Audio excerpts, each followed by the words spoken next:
ಇವತ್ತು ನಾನು world famous living root bridge ಟ್ರೆಕ್ಕಿಂಗ್ನ ಮಾಡ್ತಾ ಇದ್ದೀನಿ.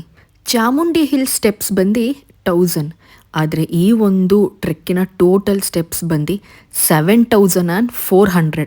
ಸೊ ಇದು ಸ್ವಲ್ಪ ಕಷ್ಟನೇ, but let's try it. UNESCO world heritage ಸೈಟಲ್ಲೂ ಕೂಡ ಈ ಒಂದು ಜಾಗನ ಮೆನ್ಷನ್ ಮಾಡಿದ್ದಾರೆ. ಗಾಡಿಯಿಂದ ಇಳ್ದಿದ ತಕ್ಷಣ ಇಲ್ಲಿ ಚಿಕ್ಕ ಮಕ್ಕಳು ಟ್ರೆಕ್ಕಿಂಗ್ ಸ್ಟಿಕ್ಕನ್ನು ಮಾರ್ತಿದ್ದಾರೆ. ಇದು ರೆಂಟಿಗೆ ನಾವು ಟ್ರೆಕ್ಕಿಂಗ್ ಮುಗಿಸ್ಕೊಂಡು ಬಂದಮೇಲೆ ಸ್ಟಿಕ್ಕನ್ನು ವಾಪಸ್ ಕೊಡಬೇಕು. 20 ರೂಪೀಸ್ ಅಷ್ಟೇ. ಟ್ರೆಕ್ಕಿಂಗಿನ ಫಸ್ಟ್ ಫೇಸ್ ಕೆಳಗಡೆ ಇಳ್ಕೊಂಡು ಹೋಗೋದು. ಇದೇನಷ್ಟು ಕಷ್ಟ ಅಲ್ಲ, ಬೇಗ ನಾವು ಪಟಪಟ ಅಂತ ಇಳ್ಕೊಂಡು ಹೋಗ್ಬೋದು. ಬಟ್ ನಾವು ಹುಷಾರಾಗಿ ಇಳ್ಕೊಂಡು ಹೋಗಬೇಕು. ಒಂಚೂರು ನಾವೇನಾದರೂ ಸ್ಲಿಪ್ ಆದರೆ ಕೆಳಗಡೆನೇ ನಾವು ಬಿದ್ದಿರ್ತೀವಿ.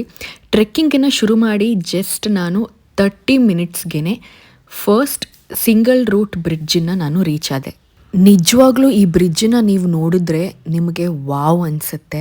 ಯಾಕಂದರೆ ಜಸ್ಟ್ ಒಂದು ಮರದ ಬೇರಿಂದ ಮಾಡಿರೋಂಥ ಇದು ಬ್ರಿಡ್ಜು. 250 ಇಯರ್ಸ್ ಬ್ಯಾಕ್ ಕಾಡು ಮನುಷ್ಯರು ಇದನ್ನು ಈ ಒಂದು ಬ್ರಿಡ್ಜನ್ನ ಅವರು ಮಾಡಿದ್ರು ರಿವರ್ನ ಕ್ರಾಸ್ ಮಾಡೋಕ್ಕೆ. ಈಗಲೂ ಕೂಡ ನೋಡಿ, ಈಗಲೂ ಕೂಡ ಇದು ಗಟ್ಟಿಯಾಗಿದೆ ಆ್ಯಂಡ್ ಈಗಲೂ ಕೂಡ ಬ್ರಿಡ್ಜು ಬೆಳೀತಾ ಹೋಗ್ತಾ ಇದೆ. ಹಾಫ್ ಆನ್ ಅವರ್ ಅಲ್ಲೇ ನಾನು ಕೂತ್ಕೊಂಡು ಎಷ್ಟು ಬೇಕೋ ಅಷ್ಟು ಕಣ್ತುಂಬ ಬ್ರಿಡ್ಜನ್ನ ನೋಡಿದೆ. ಮತ್ತು ನಾನು ನೆಕ್ಸ್ಟು ಡಬಲ್ ಟೆಕ್ಕರ್ ರೂಟ್ ಬ್ರಿಡ್ಜ್ಗೆ ಟ್ರೆಕ್ಕಿಂಗನ್ನು ನಾನು ಶುರು ಮಾಡಿದೆ.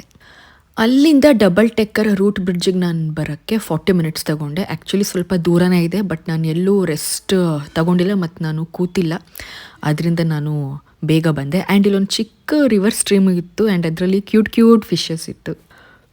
ಥ್ರೂ ಔಟ್ ಟ್ರೆಕ್ ನಿಮಗೆ ಇಲ್ಲಿ ಚಿಕ್ಕ ಅಂಗಡಿಗಳು ಸಿಗುತ್ತೆ, ತುಂಬ ನಿಮಗೆ ಶಾಪ್ ಸಿಗುತ್ತೆ. ಇಲ್ಲಿ ನೀರು, ಜ್ಯೂಸು, ಗ್ಲೂಕೋಸು, ಫ್ರೂಟ್ಸು ಎಲ್ಲ ಸಿಗುತ್ತೆ. ಆ್ಯಂಡ್ ಇಲ್ಲಿ ಡಬಲ್ ಟೆಕ್ಕರ್ ರೂಟ್ ಬ್ರಿಡ್ಜ್ ಹತ್ರ ಒಂದು ಚಿಕ್ಕ ಅಂಗಡಿನೂ ಇತ್ತು, ರೆಸ್ಟೋರೆಂಟ್ ಇತ್ತು. ಅಲ್ಲಿ ನಿಮಗೆ ಜಾಸ್ತಿ ಏನೂ ಸಿಗೋಲ್ಲ, ಟೀ, ಕಾಫಿ, ಮ್ಯಾಗಿ, ಆಮ್ಲೆಟ್ ಸಿಗುತ್ತೆ. ಸೊ ನಾನು ನನ್ನ ಊಟ ಒಂದು ಚಿಕ್ಕ ಬೌಲಲ್ಲಿ ಮ್ಯಾಗಿ ಆಮ್ಲೆಟ್ ತಿಂದು ಮತ್ತೆ ನನ್ನ ಟ್ರೆಕ್ಕಿಂಗ್ ಶುರು ಮಾಡಿದೆ. ಆ್ಯಕ್ಚುಲಿ ಇವಾಗ ರಿಯಲ್ ಟ್ರೆಕ್ಕಿಂಗ್ ಸ್ಟಾರ್ಟು, ಬೆಟ್ಟನ ಹತ್ತೋದು. 2 ಬ್ರಿಡ್ಜ್ ಮಧ್ಯ ನಿಮಗೆ crystal clear blue lagoon waterfall ಸಿಗುತ್ತೆ. ಅದಂತೂ ಸೂಪರಾಗಿತ್ತು. It was so beautiful. ನಾನು ಹೋಗಬೇಕಾದ್ರೆ ಎಂಜಾಯ್ ಮಾಡೋಣ ಅಂತ ಟ್ರೆಕ್ಕಿಂಗ್ ನಾನು ವಾಪಸ್ ಹತ್ತಬೇಕಾದ್ರೆ ಇಲ್ಲಿ ಸ್ವಲ್ಪ ಟೈಮ್ ಸ್ಪೆಂಡ್ ಮಾಡಿದೆ. 1 ಅವರ್ ಇದ್ದೆ ನಾನು. ಎಷ್ಟು ಎಂಜಾಯ್ ಮಾಡಿದೆ ಅಂದರೆ ಅಲ್ಲಿ ಫಾಲ್ಸ್ ಕಾಣಿಸ್ತಿದೆಯಲ್ಲ, ಫಾಲ್ಸ್ ಹತ್ರ ಹೋಗಿ ಫುಲ್ಲು ಈಜಾಡ್ಕೊಂಡು ಬಂದೆ. ಸೂಪರಾಗಿತ್ತು. ಹತ್ತೋದು ತುಂಬಾ ಕಷ್ಟ ಇದೆ. ನಾನು 1 ಅವರ್ 40 ಮಿನಿಟ್ಸ್ ತಗೊಂಡೆ ಆ್ಯಂಡ್ 3 ಸಲ ಬ್ರೇಕ್ ತಗೊಂಡೆ. ಈ ಟ್ರೆಕ್ಕಿಂಗನ್ನು ಮಾಡೋಕ್ಕೆ ಎಲ್ಲಿಂದ ಫಾರಿನಿಂದ ಎಲ್ಲ ಬರ್ತಾರೆ. ನಾನು ಕಂಪ್ಲೀಟ್ ಮಾಡಿದ್ನಲ್ಲ ಅಂತ ತುಂಬ ಖುಷಿ ಇದೆ. ನೀವು ಮಾಡಿ.